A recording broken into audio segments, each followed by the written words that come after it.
40 দিন আমরা আলাকা স্টেজে ছিলাম, আমার মায়ের জরায়ুর দেয়ালে আমি লেপ্টে ছিলাম। 40 দিন আমরা ছিলাম এ ভেরি লিটল ফ্ল্যাশ, একটা ছোট্ট গোশতের টুকরা। এরপর আল্লাহ তাআলা ফায়ুরসালু ইলাইহিল মালাক, মায়ের পেটে একজন ফেরেশতা পাঠালেন। ফায়ানফুখু ফিহি রূহ, হি ব্রেথড ইনটু হিম দ্য স্পিরিট, তিনি রূহের ফুৎকার দিলেন।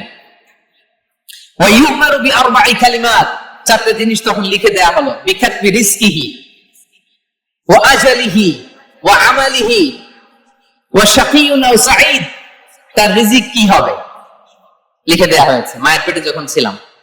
আপনারা তো এখন চিন্তা করতেছেন, চিন্তিত, কিন্তু মায়ের পেটে থাকতে আল্লাহ তাআলা এই রিজিককে ফিক্স করে দিয়েছেন। সুবহানাল্লাহ ওয়া বিহামদিহি।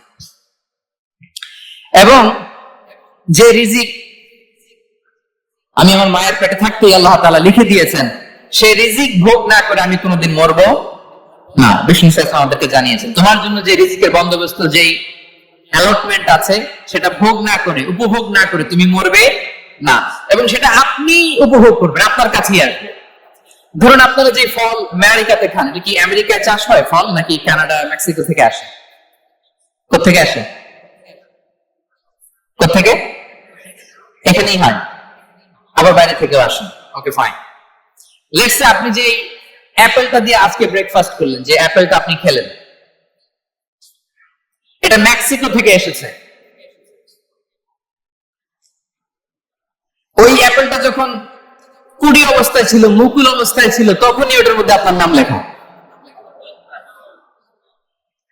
এর মধ্যে কত পাখি এসে ওই গাছে বসেছে, কত মুকুল নষ্ট করেছে, ওইটা নষ্ট করে নাই, কারণ ওইটা আপনি খাবেন। ওইটা পুষ্ট হয়ে সুন্দর একটা ফল হয়ে ইম্পোর্টেড হয়ে এটা আমেরিকাতে আসলো, আমেরিকার বাজারে।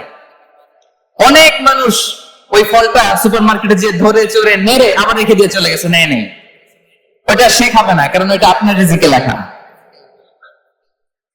ওই ফল আপনি নিয়ে আসলেন, বাসায় অনেকেই অ্যাপেল খাচ্ছে, কিন্তু ওই অ্যাপেলটা খাবে না, কারণ এটা কে খাবে? সুবহানাল্লাহ পড়তে পারলেন না মজা করে? আল্লাহু আকবার। আপনার জন্য যে রিজিক নির্ধারিত, এটা আপনিই খাবেন। এর মধ্যে আপনি মরে যেতে পারতেন, বাসা থেকে অন্য কোথাও চলে যেতে পারতেন, কিন্তু না, মরবেনও না, অন্য কোথাও যাবেনও না ওইটা খাওয়ার আগে। This is the essence of risk. This is the essence of provision, sustenance. Inna Allah huwa ar-razzaqu dhul quwwati al-matin. মায়ের পেটে থাকতে নির্ধারিত, ওই ফল কেউ টাচ করবে না up until you try it. This is risk. এই কথাটাই বিষ্ণু ঈসা ইসলাম খুব সুন্দর করে বলেছেন, লা তামুতু নাফসুন হাত্তা তাস্তাকমিলা রিজকাহা। অন্য বর্ণনায় এসেছে লা তামুতু নাফসুন হাত্তা তাস্তাওফিয়া রিজকাহা। মানুষের জন্য যে রিজিকের বরাদ্দ, সেটা উপভোগ না করে, সেটা না খেয়ে ওই মানুষ এই দুনিয়া থেকে বিদায় নিতে পারে না। তাহলে আমার রিস্ক ভোগ না করে আমি মরবো না, এবং এটা যেহেতু আপনার জন্য নির্ধারিত, এটা আপনি পাবেনই। এখন এটা কি হালাল পন্থায় আপনি পাবেন না হারাম পন্থায় পাবেন, দ্যাট ইজ ইউর ডিসিশন। আপনার রিস্ক আপনার কাছে আসবে, এটা নির্ধারিত না অনির্ধারিত? বলেন তো, আমি সবার কাছ থেকে শুনবো, রিস্ক কি নির্ধারিত না অনির্ধারিত? ফিক্সড, নির্ধারিত। ফর এন এক্সাম্পল, ধরুন আপনি সারা জীবনে 1 কোটি টাকা ইনকাম করবেন। কয় কোটি? 1 কোটি টাকা ইনকাম করবেন, এটা নির্ধারিত, আল্লাহ তাআলা ফিক্স করে ফেলেছেন, এটা আল্লাহর সিদ্ধান্ত। কিন্তু এই 1 কোটি হালাল পন্থায় আপনি উপার্জন করবেন না হারাম পন্থায়, এটা আপনার সিদ্ধান্ত। So now the decision is yours. যদি আপনি পরিশ্রমী হন, যদি আপনি সৎ পথ অবলম্বন করেন, তাহলে ওই 1 কোটি আসবে আপনার কাছে, কিন্তু হালাল পন্থায়। আর যদি আপনি হালাল হারাম মিক্স করেন, টেবিলের উপর দিয়েও নেন, নিচ দিয়েও নেন, আসবে কিন্তু 1 কোটি। আসবে কয় কোটি? কথা বোঝে নাই বুঝায়। টেবিলের নিচ দিয়েও যদি নেন, সারা জীবনে আপনি পাবেন কত? 1 কোটি। So now the decision is yours. সিদ্ধান্ত আপনার, হালাল পন্থায় উপার্জন করবেন না হারাম পন্থায়? বলেন, হালাল না হারাম? হারামের সাথে আমাদের কোনো সম্পর্ক?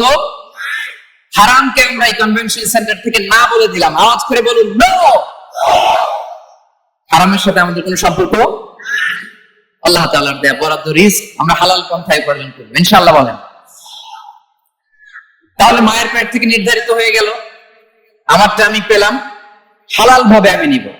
আরেকটা জিনিস মনে রাখতে হবে যে কেউ কারো রিজিকে ভাগ বসায় না, কেউ না।